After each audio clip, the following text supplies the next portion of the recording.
Mesdames et messieurs, bonsoir et soyez les bienvenus pour cette nouvelle édition de votre journal de 22 heures. À la une dans l'actualité. À la une dans l'actualité nationale, élaboration de la stratégie de développement à faible émission de carbone qui s'est tenue au ministère de l'Environnement et le PNUD. Et enfin dans l'actualité internationale, en Europe, la Grèce est touchée par des feux de forêt causés par la désertification. C'était les titres. Merci si vous nous rejoignez. Eh bien, le chef de l'État a exprimé ses chaleureuses félicitations à la présidente de l'Inde. C'est ainsi que le chef de l'État, son Excellence Ismail Omar Guelleh, dans le contexte actuel de commémoration de la fête nationale indienne, forme des vœux davantage de bien-être, de santé et de bonheur à la présidente de ce pays, Mme Droupadi Murmu. Le peuple et le gouvernement de Djibouti se joignent également à moi pour exprimer leur sympathie et amitié au peuple indien, a écrit le président Guelleh dans le télégramme adressé à Mme Droupadi Murmu. Votre pays est autant plus légitime de placer la commémoration de sa fête nationale dans le faste et la grandeur qu'il a depuis longtemps accédé aux bienfaits du développement durable, a dans le même document noté le chef de l'État qui a retiré la détermination du peuple et du gouvernement de Djibouti à œuvrer au renforcement des relations d'amitié et de coopération entre les deux nations. Et la République de Djibouti condamne avec la plus grande fermeté et dénonce la prise d'assaut de l'esplanade de la mosquée bénie par deux ministres extrémistes du gouvernement d'occupation israélien, des membres de la Knesset à des centaines de colons extrémistes brandissant le drapeau d'occupation à l'intérieur et empêchant les fidèles d'entrer dans la mosquée sous la protection de la police. Djibouti met en garde contre les répercussions de ces incursions répétées qui provoquent l'indignation des millions de musulmans à travers le monde et qui constituent une violation flagrante du droit international du statut historique et juridique à Jérusalem et ses lieux saints. La République de Djibouti appelle également la communauté internationale à assumer ses responsabilités pour forcer le gouvernement d'occupation à mettre fin à ces violations et à assurer la protection nécessaire au peuple palestinien, frère, ainsi qu'à ces lieux saints. Autre actualité dans ce 22 heures, c'est aussi hier soir, notre capitale, une fois de plus, était victime des fortes pluies. Un phénomène qui semble devenir une constante inquiétante dans notre paysage urbain. Vers 3 heures du matin, alors que la majorité des habitants dormaient paisiblement du sommeil du juste, un véritable déluge s'est abattu sur la ville, transformant en quelques heures les artères en torrents tumultueux et nos avenues en canaux improvisés. Au réveil, les citadins ont découvert un spectacle devenu tristement familier. Les principales artères de la ville, d'ordinaire grouillants, de vie étaient parsemées de vastes flaques d'eau, créant un paysage quasi lacustre au cœur de la capitale. Cette scène qui se répète avec une fréquence alarmante souligne de manière criante la vulnérabilité de notre infrastructure face aux caprices d'une nature de plus en plus imprévisible. Malgré les désagréments évidents causés par ces inondations, chaussures trempées, retards dans les transports qui avaient inondé les habitants de notre cité ont une fois de plus fait preuve d'une résilience remarquable. Dès la première lueur de l'aube, on pouvait les voir s'allonger plutôt habilement entre les flaques, déterminés à poursuivre leurs activités quotidiennes envers et contre tout. Par ailleurs, il convient de rappeler que les autorités compétentes travaillent actuellement sur un plan d'action à long terme pour renforcer notre capacité à faire face à ces événements climatiques extrêmes. Écoutons un responsable de la commune de Blaus. Situation sur le terrain, il n'y a pas eu trop de dégâts matériels, il y a de l'eau qui ont débordé, mais les services concernés qui sont l'ONIAD et les pompiers sont sur le terrain. Nous, au nom de la commune, la commune de Bolhaus ainsi que la préfecture, on est sur le terrain pour voir l'état de lieu, mais pour le moment ça va. Je demande à ce que la population prennent conscience que la pluie c'est quelque chose qu'on ne peut pas prévoir, mais Inch'Allah, espérons que ça sera dans le mieux, Inch'Allah. Assalamu alaikum wa rahmatullahi wa barakatuh.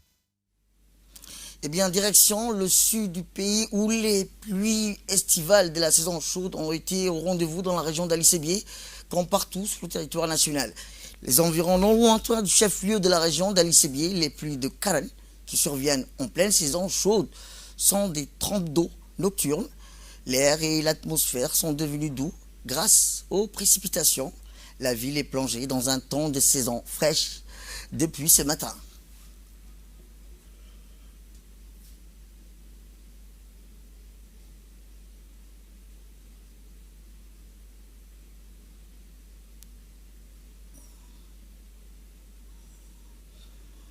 Et je vous le disais dans le titre, le ministère de l'Environnement, du Développement durable, à travers la direction de l'environnement, en collaboration avec le PNUD, a organisé aujourd'hui à l'hôtel Sheraton l'atelier de lancement du projet d'élaboration de la vision de la feuille de route de la future stratégie de développement à long terme à faible émission de carbone à Djibouti. La cérémonie d'ouverture de l'atelier a été présidée par M. Dine Abdel Omar, secrétaire général du ministère de l'Environnement. Cet atelier de lancement a vu la participation du représentant par intérim du PNUD à Djibouti, M. Clerc Philippe, le directeur de l'Environnement, M. Idriss Ismail Nour, les membres du comité national directeur sur les changements climatiques, les représentants des différents ministères, les représentants des conseils régionaux et les représentants de la société civile. Cette initiative s'inscrit dans le cadre de la mise en œuvre de l'accord de Paris sur le climat ratifié par la République de Djibouti en 2016 et recommandant aux pays réaliser des stratégies de développement à long terme à faible émission de gaz à effet de serre pour objectif ultime d'atteindre la neutralité carbone d'ici 2050. Écoutons le représentant par intérim du PNUD à Djibouti, M. Clerc Philippe. Nous savons tous, le changement climatique représente l'un des défis majeurs de notre époque. Et Djibouti, comme de nombreux pays, se trouve en première ligne face à ces impacts. Djibouti, en tant que signataire de l'accord de Paris, et malgré sa faible contribution dans les émissions de gaz à effet de serre, a pris un engagement ferme pour contribuer à la lutte mondiale contre le changement climatique en réduisant ses émissions de gaz à effet de serre et en s'adaptant aux effets inévitables du réchauffement climatique.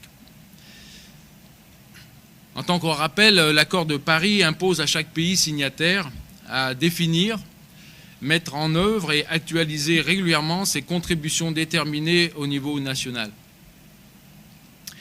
Ces contributions fixent les objectifs de réduction des émissions et les mesures d'adaptation au changement climatique. Ces contributions sont essentielles. Elles sont essentielles pour atteindre les objectifs globaux de l'accord de Paris qui vise à limiter l'augmentation de la température mondiale en dessous de 2 degrés et idéalement à maintenir la température aux alentours de 1,5 degré par rapport au niveau pré-industriel. Et dans ce contexte, Djibouti a révisé ses contributions déterminées nationales en 2024 en augmentant légèrement son ambition, qui est d'atteindre en fait une réduction de 41,3% de ses émissions de gaz à effet de serre d'ici 2030. Et comme je vous le disais, l'objectif général de cet atelier est l'élaboration d'une vision de feuille de route de la stratégie basse carbone et à long terme de Djibouti. Voici les propos du secrétaire général du ministère de l'Environnement, M. Dine Abdallah. Nous sommes ici de vous rappeler que le changement climatique constitue aujourd'hui une menace réelle et un grand défi pour le développement de tous les pays, notamment pour les pays africains et les petits États insulaires. La République de Djibouti, en particulier du fait de son extrême vulnérabilité, vit avec plus d'acuité les effets du changement climatique qui ont pour corollaire d'influer négativement sur le développement socio-économique et les écosystèmes naturels, hypothéquant ainsi le bien-être des populations et des générations futures. Conscient de ces risques associés au changement climatique et en vue d'apporter les réponses idoines, la République de Djibouti, sous le leadership de son Excellence, M. Ismail Omar Guelleh, président de la République et président à l'exercice de l'EGAD, est résolument engagé dans la lutte contre le changement climatique. Pour concrétiser cet engagement, le gouvernement de Djibouti s'est attelé à la mise en œuvre de politiques, stratégies et programmes de développement socio-économique cohérents, contribuant à la réalisation de l'atteinte des objectifs de l'accord de Paris et des objectifs de développement durable. Mesdames et messieurs, l'atelier qui nous réunit aujourd'hui s'inscrit dans le cadre de la mise en œuvre de l'accord de Paris sur le climat, ratifié par la République de Djibouti en 2016 et recommandant aux pays de réaliser des stratégies de développement à long terme à faible émission de gaz à effet de serre à l'horizon de 2050. Le projet intitulé « Élaboration d'une vision et feuille de route de la stratégie de développement à long terme à faible émission de carbone » a pour objectif de poser les jalons nous conduisant vers la préparation de cette stratégie qui sera développée dans une seconde phase, dans une seconde étape, courant l'année prochaine. Ce projet vise à établir les méthodologies nécessaires et feuilles de route pour la stratégie orientant le pays vers une transition énergétique et économique durable et résiliente. Dans notre dossier de ce soir, nous vous parlerons du premier forum des jeunes sur la justice climatique organisé par les mouvements des jeunes unis et indivisibles, abouti à l'adoption d'une déclaration commune appelée Déclaration de la jeunesse djiboutienne sur le climat. Voici donc un document de reportage de la rédaction.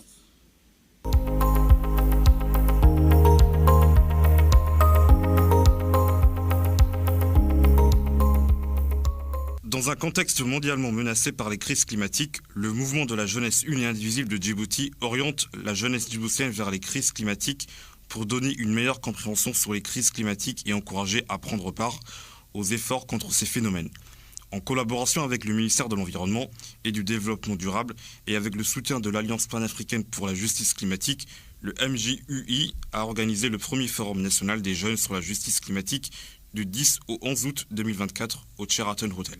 Durant ces 2 jours, quelques centaines de jeunes venus dans la capitale et dans les régions de l'intérieur, ainsi que des experts nationaux et internationaux, ont eu des discussions riches en émotions, des séances de formation et débats autour du thème jeunesse et la justice climatique. Après ces 2 journées de débats, d'échanges et de réflexion, ces échanges ont abouti à l'adoption d'une déclaration commune de la jeunesse djiboutienne en faveur de l'action climatique. Lors de la cérémonie de clôture de la première édition du Forum national des jeunes sur la justice climatique, la jeune Anissa, activiste sur le climat et porte-parole des jeunes, a lu la déclaration commune des jeunes sur le climat devant le décideur.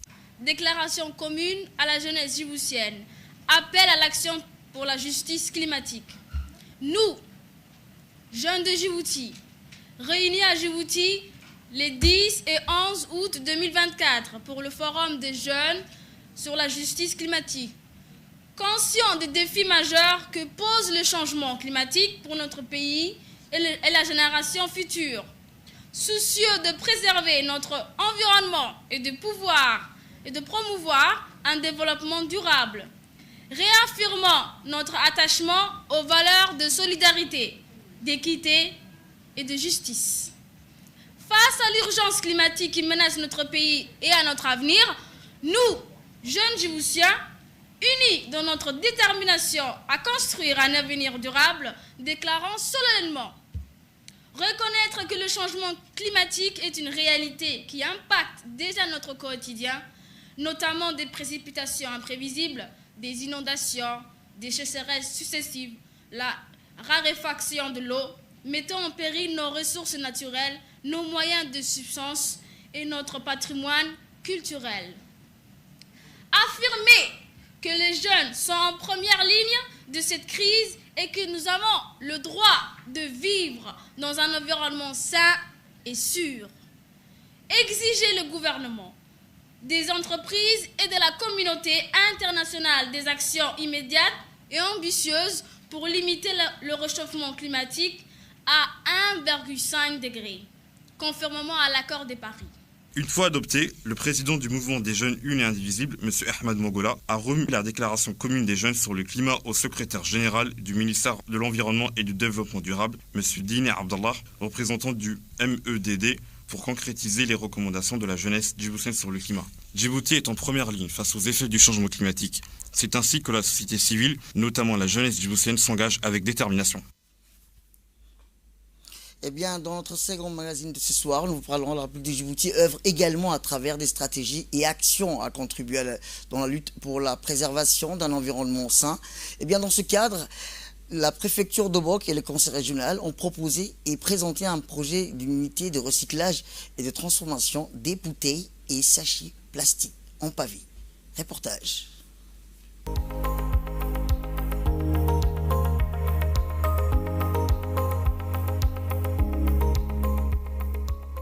À l'heure où les leaders mondiaux continuent à développer des stratégies et cherchent à mettre en place des mécanismes de préservation de l'environnement, la République de Djibouti œuvre également à travers des stratégies et actions à contribuer dans la lutte pour la préservation d'un environnement sain. C'est dans cette optique que la préfecture d'Obok et le conseil régional ont proposé et présenté un projet d'une unité de recyclage et de transformation des bouteilles et des sachets en plastique en pavé à l'OIM. Ce projet a démarré en 2022. Pour l'instant, plusieurs jeunes ont bénéficié des emplois directs ainsi que des formations de qualité octroyées par les experts de l'OIM sur la transformation des déchets en pavé. Et comme vous le savez, l'OIM emploie le collecteur plastique, il y a le travailleur on a à peu près 35 personnes qui travaillent, dont je crois dans les jours à venir qu'on pourrait aussi augmenter la main-d'œuvre au niveau de l'unité de recyclage.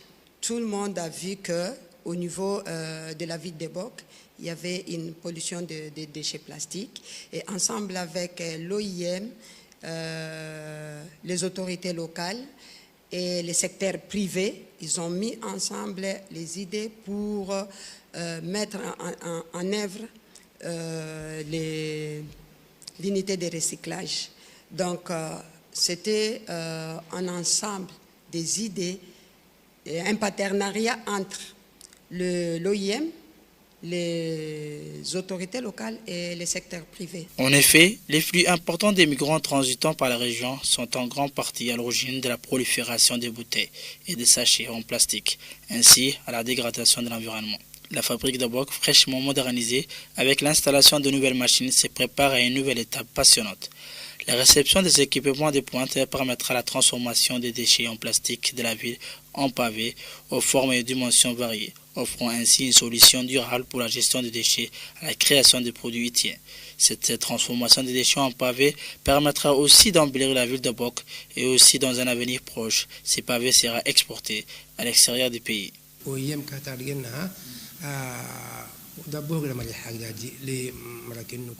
Le président du conseil régional, Mohamed Ahmed Ismail, a d'emblée rappelé que ce projet a été proposé par les conseils et la préfecture. En poursuivant, il a précisé que ce projet est bénéfique dans la lutte contre la dégradation de l'environnement et d'autre part, elle est source de revenus pour les habitants, a-t-il déclaré. Enfin, il a souligné l'importance de ce projet qui va jouer un rôle novateur pour embellir la ville de Boc à travers la transformation de plastique en pavé. Rappelons que le Premier ministre Abdulkader Kamil Mohamed a effectué une visite de travail afin de découvrir en personne l'unité de recyclage des déchets en plastique. L'engagement du gouvernement envers la protection de l'environnement et le développement durable, ainsi que sa volonté de soutenir des initiatives novatrices telles que cette unité de recyclage du plastique, contribuent à la fois à la préservation de notre planète et à la promotion d'une économie circulaire et prospère. Pour sa part, le représentant de l'OIM à Djibouti, Mme Tonja Pacifico, a rappelé que ce projet est né d'une volonté commune entre la République de Djibouti et l'OIM. C'est de mettre ensemble les deux objectifs principaux de réduire le chômage, créer des opportunités d'emploi et ensemble recycler la plastique qu'on trouve dans la région. Alors on a pensé comment on peut faire ça. On en a parlé avec nos partenaires, avec le conseil régional, avec la préfecture. Et comme ça, on a conçu un projet qui permet à l'instant de recycler la plastique qu'on trouve dans la région et qui a aussi le potentiel d'être répliqué dans des autres régions à Djibouti. Parce qu'en fait, la question de la plastique et de la pollution, ce n'est pas quelque chose juste pour la région de Boc. En fait, la pollution en général, c'est un problème mondial. Alors comme ça, on a l'idée de travailler sur les deux objectifs principaux ensemble et comme ça, de pouvoir tester un modèle qu'on a déjà perfectionné dans les derniers mois et qui a le potentiel de se répliquer dans le pays. C'est très important pour les jeunes Bocois d'avoir une opportunité de formation, de travail. L'effet positif, c'est important, pas juste pour les gens qui ont un travail, mais même pour la communauté la plus large. Et aussi, on est en train de tester un modèle qui, si ça marche, on pourra aussi répliquer dans le reste du pays et aussi exporter ce modèle dans des autres pays.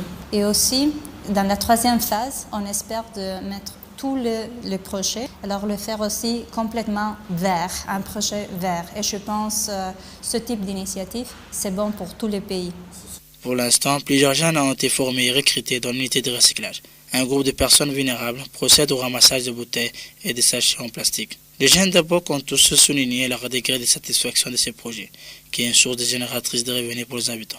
Enfin, ils ont affirmé que grâce à de nouveaux équipements, le travail est plus efficace. Au passage, ils ont remercié les autorités locales et l'OIM. En soutenant activement des projets comme ceux-ci, les autorités prouvent leur engagement envers la création de synergies entre la croissance économique et la responsabilité de l'environnemental et la bienveillance. Et dans l'actualité internationale, le président russe Vladimir Poutine a retiré le soutien de la Russie à la création d'un État palestinien lors de sa rencontre à Moscou avec Mahmoud Abbas, président de l'autorité palestinienne. Les discussions ont porté sur les relations bilatérales, la situation au Moyen-Orient et la guerre à Gaza. Malgré les conflits actuels, Poutine a affirmé que la position de la Russie en faveur d'un règlement pacifique avec Israël reste inchangée. De son côté, Mahmoud Abbas a exprimé sa gratitude envers la Russie, qualifiant Poutine d'un ami du peuple palestinien. Et en Europe, je vous le disais, cet incendie en Grèce qui a gravement endommagé les infrastructures privant certaines localités d'eau et d'électricité. Le nord-est de l'Attique s'est trouvé et retrouvé cette année encore à la merci des incendies de forêt après 2 jours d'incendie où ils ont combattu un front des dizaines de kilomètres. Le 3e jour, les pompiers ont continué à se battre contre plusieurs foyers dans divers endroits. Certaines zones restent privées d'eau et d'électricité car les dégâts causés aux infrastructures sont considérables. L'une des zones les plus touchées est celle de Vernavas où l'incendie s'est déclaré. C'est tout pour cette édition. Merci à vous de nous avoir suivis. Restez avec nous pour la suite de programmes télévisés. Le programme continue sur Télé Djibouti. Restez avec nous.